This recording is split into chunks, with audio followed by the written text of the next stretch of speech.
Hello viewers, আবারও নতুন পর্বে তোমাদের স্বাগত। তোমরা ঠিকই গেস করেছো, এটা পটলেরই রেসিপি। আগে আমি পটলের অনেক রেসিপি তোমাদের শেয়ার করেছি, তো আজকে রেসিপিটা বানিয়েছি। ফ্রিজে কয়েকটা শুধু পটল ছিল, তাই দিয়েই আজ ভাত খাবার জন্য এরকম একটা রেসিপি বানিয়েছি, তো সেই ভিডিওই তোমাদের শেয়ার করছি। তো এই রেসিপির জন্য আমার বাজার যাবার দরকার হয়নি, যা ঘরে ছিল তাই দিয়েই বানিয়েছি। দেখতে যেমন হয়েছে আর টেস্টও হয়েছে ফাটাফাটি। পটলের এই রেসিপিটা চাইলে তোমরা রাতের ডিনারে রুটি পরোটার সাথেও পরিবেশন করতে পারো। আমি আজ লাঞ্চে কিন্তু এই রেসিপি করেছি। এই প্রসেসে যদি রান্না করো পটল, তাহলে যারা যারা এই রেসিপি খাবে তারা হাতের রান্নার প্রশংসা না করে পারবে না।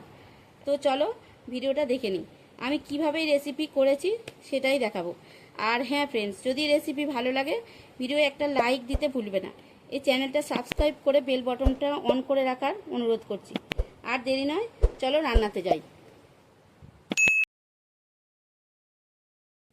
তো বন্ধুরা, আমি এই মৌরি পটল রান্না করার জন্য দেখো এখানে আমি 7 পিস পটল নিয়েছি।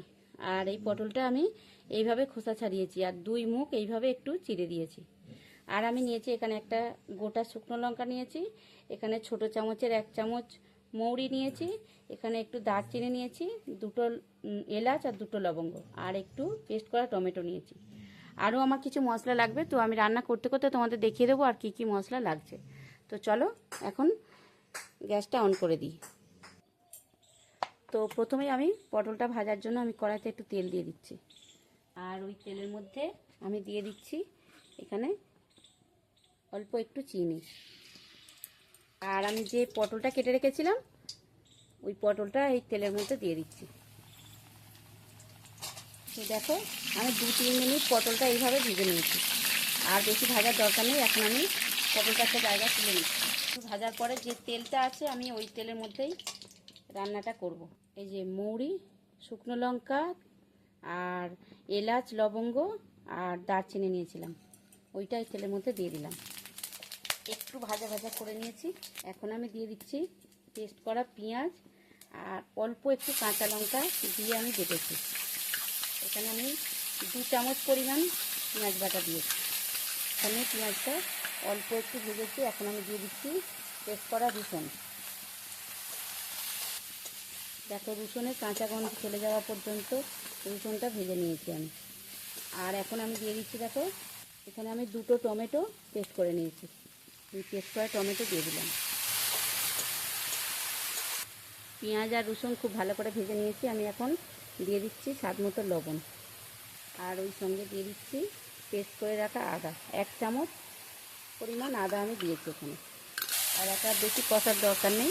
আমি এরপরে দিয়ে দিচ্ছি, দেখো এখানে আমি নিয়েছি, এখানে আমি গুঁড়ো হলুদ নিয়েছি, আর এটা হচ্ছে বাটা লঙ্কা, আমি ছিলে বেটে নিয়েছি লঙ্কা, আর অল্প একটু আমি এই যে জায়ত্রী গুঁড়ো নিয়েছি, আর এইটা আছে কাজু বাদাম বাটা।